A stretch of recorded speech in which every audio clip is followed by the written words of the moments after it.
My name is Sarah Roth. I am a MA student in the European Institute's Modern European Studies program, and it's my second year of doing the Radio Free Europe Fellowship.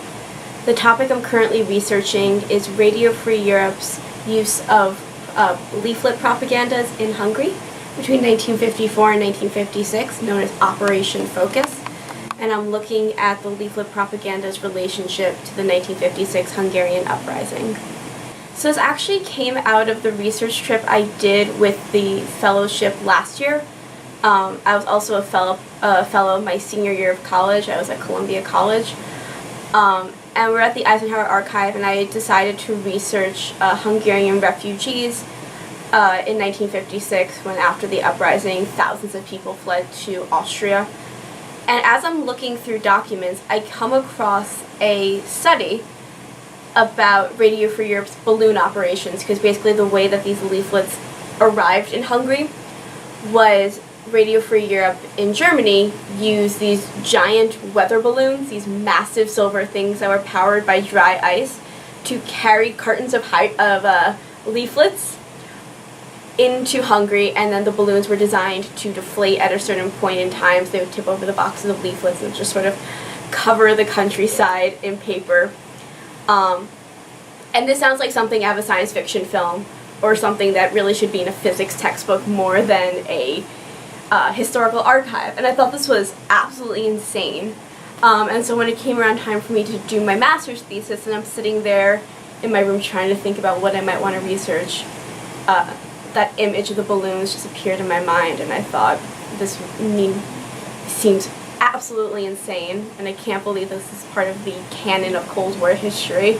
So I thought that I would delve into this a little more deeply, and what I came to realize is that no historians have really seriously discussed weather balloons and leaflet propagandas and their role in Cold War history and Radio Free Europe, because for the most part people sort of dismiss it as this is a funny footnote but has no real political significance.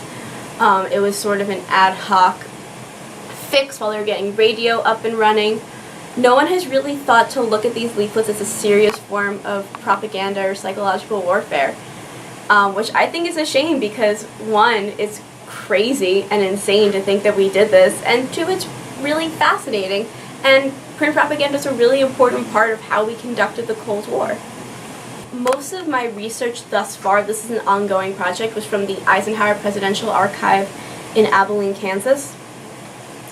And there was one particular document by Hugh Seton Watson, I'm pretty sure I got the order of his name right, who was an academic who was contracted by Radio Free Europe to do sort of a comprehensive study on the role of print propaganda leaflets in Hungary.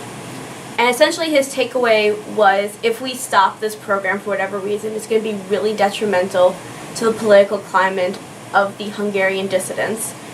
That it may not be the most important part of what Radio Free Europe is doing in Hungary. Obviously radio is a very big part of that, but that it does provide the Hungarian people with a sense that the West is invested in their political future. It gave them information about what was happening in the Western world. It gave them some demands to make of their government, and to suddenly withdraw that from the country would be rather detrimental to their political development. So I think that was probably the document that was most relevant to me.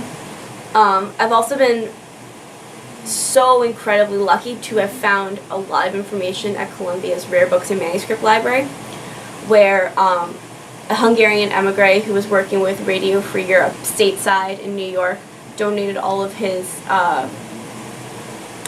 documents to Columbia.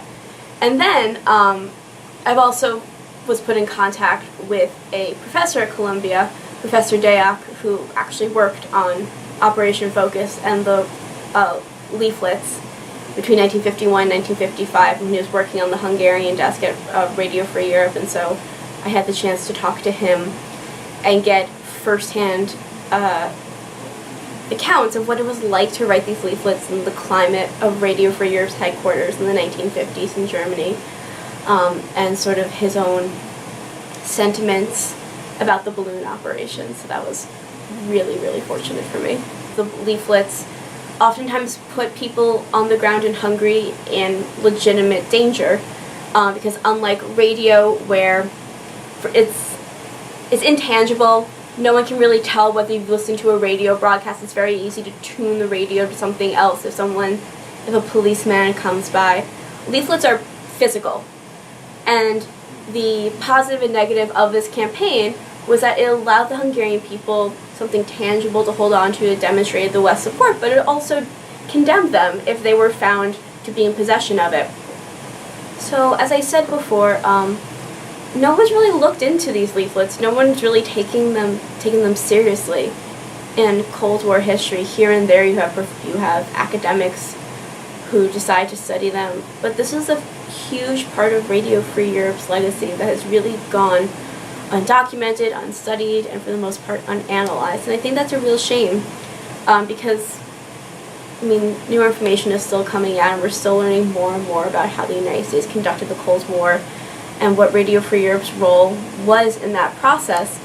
And to ignore the role of print propaganda, which historically has been an enormous part of psychological warfare, is really a detriment to the legacy of Radio Free Europe and how we understand how the United States fought the Cold War. And if we were to continue ignoring it, we're only telling one small part of a much, much larger story of Radio Free Europe. So hopefully, depending on how this goes, maybe that will turn into a dissertation at some point. I'm really excited about this project, and I want to keep doing research, so even after my master's thesis is concluded, I might still be poking around archives and seeing what I can find on this subject.